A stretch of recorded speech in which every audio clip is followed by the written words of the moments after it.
জীবনে এমন সময় আসবে যখন কিছু মানুষ তোমার সাথে ভুল ব্যবহার করার জন্য অনুশোচনা করবে। বিশ্বাস করো, এমন সময় আসবেই। যে অতি নরম ও সরল প্রকৃতির মানুষ, তার জীবনে কষ্ট ও দুঃখ বেশি। তাকে সেই কষ্ট তারাই দেয় যারা তার খুব কাছের মানুষ। যাদের সে ভালোবাসে তারাই তাকে যন্ত্রণা দিতে ভালোবাসে। অভিনয়ে মন ভেঙে দিয়েই তারাই আড়ালে অট্টহাসি হাসে। অশিক্ষিতরা আছে পাঁচতলায় আর শিক্ষিতরা আছে গাছতলায়। এটাই স্বাভাবিক। কারণ এখন জুতা বিক্রি হয় কাচের ঘরে আর বই বিক্রি হয় রাস্তায়। সময়ের ব্যবধানে যে মানুষটার আচরণ বদলে যায়, সেই মানুষটাকে বারবার বিশ্বাস করাটাই চরম বোকামি। কাকে বিশ্বাস করবেন? সবচেয়ে বিশ্বাসযোগ্য মানুষটাও দিব্যি গিয়ে মিথ্যা কথা বলে। যে তার ভালোবাসা প্রকাশ করতে পারে না, সে ভালোবাসতেই জানে না।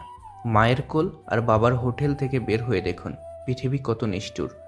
জীবনটা তখনই সুন্দর ছিল যখন ছুটতাম না সুখের পিছনে, বুঝতাম না আসল বাস্তবতা কি। বিরক্তের চেয়ে দূরত্ব ভালো, বাড়াবাড়ির চেয়ে নীরবতা ভালো। কাউকে ভালোবাসার চেয়ে নিজেকে ভালো রাখা ভালো। যে একবার প্রতারণা করে সে প্রতারক, তাকে আর কখনোই বিশ্বাস করা উচিত নয়। একটা মানুষের সুন্দরতম চারিত্রিক বৈশিষ্ট্য হলো কথা দিয়ে কথা রাখা। আপনাকে সবাই বলবে, আরে আস্তে আস্তে সব ঠিক হয়ে যাবে, কিন্তু আপনি জানেন আপনার রাতে ঘুম হয় না, সকালবেলা ঘুম থেকে উঠলে অসহায় লাগে। আপনিই জানেন আপনার খেতে বসলে গলা দিয়ে খাবার নামে না। আপনিই জানেন আপনার মাঝে মধ্যে দম বন্ধ হয়ে আসে। আপনিই জানেন আপনার কিভাবে প্রতিটা সেকেন্ড কাটে। দূর থেকে কেউ বুঝবে না, যার সাথে হয় সেই বুঝে, আর কেউ বুঝে না। স্বেচ্ছায় মৃত্যু যদি মহাপাপ না হতো, এই শহরে মৃত্যুর মিছিল চলতো অবিরত। তুমি আমার ঝরে পড়া, কুড়িয়ে পাওয়া সেই ফুল, যে ফুলকে যত্ন করে আগলে রেখেছিলাম ফুল। নিজের ভিতর হওয়া আত্মচিৎকার যখন নিজের ভিতরে লুকিয়ে রাখতে হয়, তখন মানুষটা বেঁচে থাকলেও যেন ভিতর থেকে মরে যায়। নিয়ম বলুন কিংবা নিয়তি, তিন বর্ণের এই দুই শব্দের ভার বহন করার ক্ষমতা আমাদের নেই বললেই চলে। মন থেকে চাওয়া জিনিসগুলোই মন খারাপের কারণ হয়ে দাঁড়ায়। যেটা পাবার জন্য তুমি অস্থির হয়ে যাবে, সেটা কখনোই তুমি পাবে না। কেবলমাত্র সেটাই পাবে যেটার জন্য তুমি ধৈর্য রাখতে পারবে। সফল মানুষের সাথে অসফল মানুষের প্রধান পার্থক্য শক্তি বা জ্ঞান নয়। পার্থক্যটা হলো সত্যিকারের সফল হওয়ার ইচ্ছা। যখন সারা পৃথিবী বলে বাদ দে, তোর দ্বারা হবে না, তখন আশা এসে কানে কানে বলে, আরেকবার চেষ্টা করে দেখ না। কোনো বড় ফলেই বড় রকমের দুর্ভোগ ছাড়া পাওয়া যায় না। আমরা সবাই অসীম শক্তির অধিকারী, কিন্তু চোখে হাত রেখে তবুও আমরা মাঝে মাঝে বলি, চারিদিকটা কি অন্ধকার। আপনি চেষ্টা না করা পর্যন্ত আপনি কি করতে পারেন তা আপনি কখনোই জানেন না। নিজেকে অন্যের সাথে তুলনা করবেন না। সূর্য এবং চাঁদের মতো হন, এবং আপনার সময় হলে আলোকিত হন। আপনি যা করতে পারবেন না বলে মনে করেন, তা আপনাকে অবশ্যই করতে হবে। তুমি যতই ধীরে ধীরে অগ্রসর হও না কেন, তোমার গতি ততক্ষণ অবধি প্রশ্নের মুখে পড়বে না যতক্ষণ না তুমি থেমে যাচ্ছ। খরগোশ ও কচ্ছপের প্রতিযোগিতায় কচ্ছপ জিতে গেছিল শুধু এই কারণেই। যখন তোমার মনে হবে যে আর পারছো না, এবার ছেড়ে দেওয়া উচিত, তখন শুধু একবার মনে করে দেখো যে শুরুটা কেন করেছিলে। আপনি যদি তৃপ্তির সাথে বিছানায় যেতে চান, তবে আপনাকে প্রতিদিন সকালে দৃঢ় সংকল্প নিয়ে উঠতে হবে। মেয়েদের তৃতীয় নয়ন থাকে। এই নয়নে সে প্রেমে পড়া বিষয়টি চট করে বুঝে ফেলে, পুরুষের খারাপ দৃষ্টিও বোঝে। কোনো মুরব্বী মানুষ মা বলে পিঠে হাত বোলাচ্ছে, সেই স্পর্শ থেকেও সে বুঝে ফেলে মা ডাকের অংশে ভেজাল কতটুকু আছে। কেউ জন্মগতভাবে খারাপ হয় না, খারাপ বানায় কিছু বেইমান আর আশেপাশের পরিস্থিতি। শুধু বেঁচে আছি, কিন্তু কোনো অনুভূতি খুঁজে পাই না বেঁচে থাকার কোনো স্বাদ। আসুন জেনে নেই বেশিরভাগ স্ত্রী যে 8টি বিষয় স্বামীর কাছে লুকিয়ে রাখে। নাম্বার 1, স্বামী নিয়ে গর্ব করেন। নিজের আত্মীয় ও বান্ধবীদের সামনে স্বামীকে নিয়ে গর্ব করতে ভালোবাসেন সব নারীরা, কিন্তু স্বামীকে এ বিষয়টি জানাতে চান না কোনো মতেই। নাম্বার 2, অন্য পুরুষ প্রশংসা করলে। অন্য পুরুষ আগ্রহ নিয়ে তাকালে বা প্রশংসা করলে নারীরা খুশি হয়ে ওঠেন, কিন্তু স্বামীর সামনে এই ভাবটি মোটেও প্রকাশ করেন না তারা, বরং কিঞ্চিৎ বিরক্তিই প্রকাশ করেন। নাম্বার 3, গোয়েন্দাগিরি। স্বামীর প্রতি বিশ্বাস থাকলেও তাকে নিয়ে কম বেশি গোয়েন্দাগিরি সব নারীই করেন। স্বামীকে সব সময় চোখে চোখে রাখতে পছন্দ করেন তারা। ফোন ঘেঁটে দেখা বা ফেসবুক চেক করা একটু সন্দেহের নজরে রাখে এসব নারীদের সহজাত। নাম্বার 4, শাশুড়ির সুনাম। নিজের শাশুড়িকে যতই অপছন্দ করুক না কেন, এ ব্যাপারটি স্বামীকে কখনোই বুঝতে দিতে চান না মেয়েরা। আর যদি শাশুড়ি বউয়ের মাঝে সমস্যা থাকে, তাহলে সব মেয়েই স্বামীর কাছে নিজের দোষ ঢেকেই রাখেন। নাম্বার 5, শারীরিক সমস্যা। বেশিরভাগ ক্ষেত্রে শারীরিক সমস্যার কথা স্বামীর কাছে বেমালুম চেপে যান নারীরা। যদিও কাছের মানুষটির উৎকণ্ঠা কমাতেই এমন আচরণ করেন তারা, কিন্তু পরে সমস্যা বেড়ে যাওয়ার সম্ভাবনা থেকেই যায়। নাম্বার 6, ইচ্ছে জলাঞ্জলি। অনেক সময় দেখা যায় বিয়ের পর নিজের ইচ্ছে জলাঞ্জলি দেন নারীরা।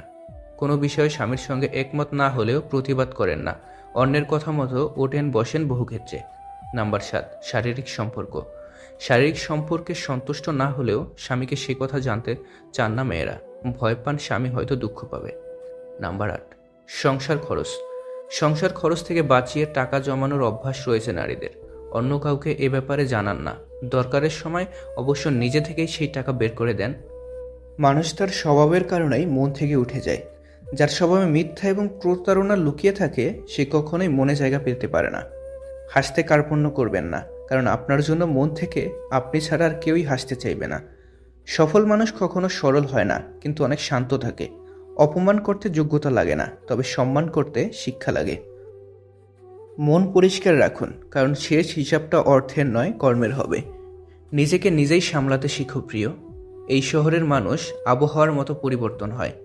নিজের প্রতি সৎ থাকো, নিজের উপর বিশ্বাস রাখো, তাহলে তুমি সব কিছুতে সক্ষম হবে। পৃথিবীর কোনো শক্তি নেই যা তোমার বাধা হিসেবে দাঁড়ায়।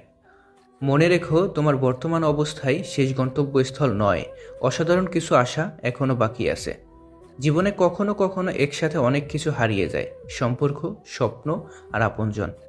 মাঝে মাঝে কিছু মানুষ প্রমাণ করে দেয় তারা বিশ্বাস আর ভালোবাসার যোগ্য না।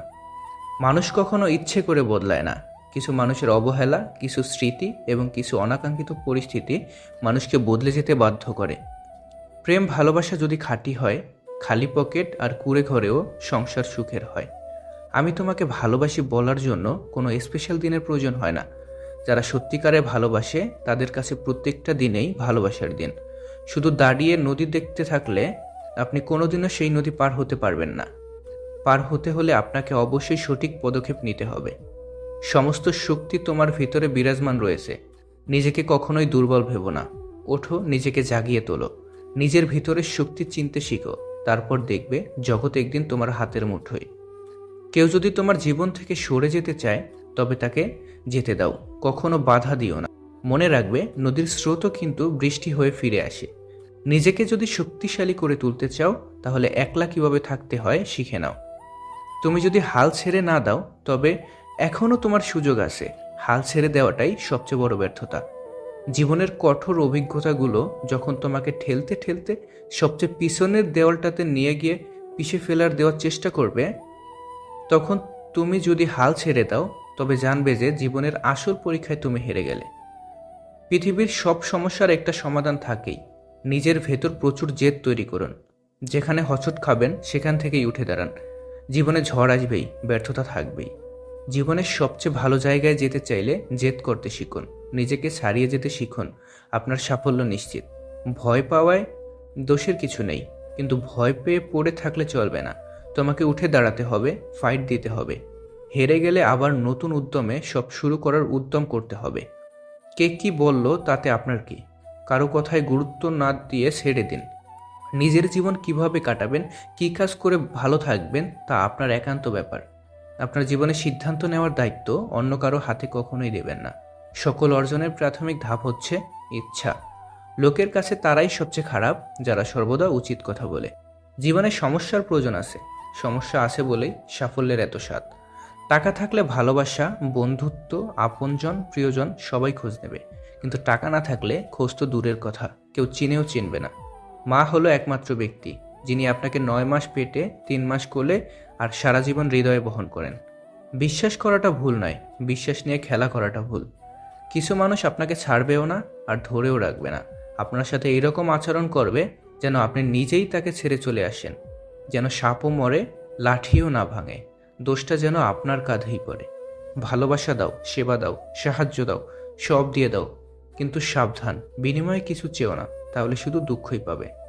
ছোটবেলায় গরুর রচনা পড়েছিলাম বলে গরু চিনতে ভুল হয় না। মানুষের রচনা পড়া হয়নি বলেই আমরা মানুষ চিনতে ভুল করি। কাউকে মনের ক্ষত স্থানটা দেখাতে নেই, কারণ মানুষের কাছে ব্যথা কমানোর মলম না থাকলেও ছেটানোর জন্য লবণ থাকবেই।